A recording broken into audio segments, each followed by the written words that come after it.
دستاربندی و تقدیر از حافظان و قاریان قرآن کریم در کابل برگزار شد. برگزار کنندگان این مراسم خواهان همکاری مشترک حکومت و سرمایه‌گذاران از مراکز قرآنی شدند. مسئولان حکومتی نیز با شرکت در این مراسم گفتند زمینه آموزش و ترویج علوم قرآنی بیشتر از هر زمان دیگر در جامعه فراهم شده و حکومت برنامه‌های حمایتی را روی دست دارد. جزئیات بیشتر در گزارش از داوود ناظری.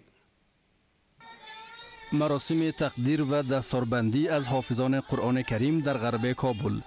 در مراسمی که دست کم 23 تن از حافظان قرآن کریم به شمول دختران جشن فراغت گرفتند.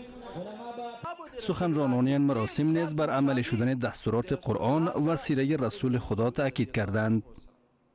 ای از فراغت از دارالحفاظ است، هم از وناس هم از ذکور که ذکور تقریبا 14 نفر فارغ داریم امسال و 9 نفر هم از طبقه اوناس است که و قرآن عظیم شان را ختم کرده و فراغتشان است. می کل مسلمانان دیوالا به خاطر فراغت این حافظه آمده.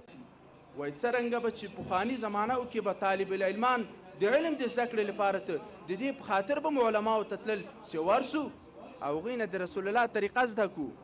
د پیغمبر مبارک صلی الله علیه وسلم صورت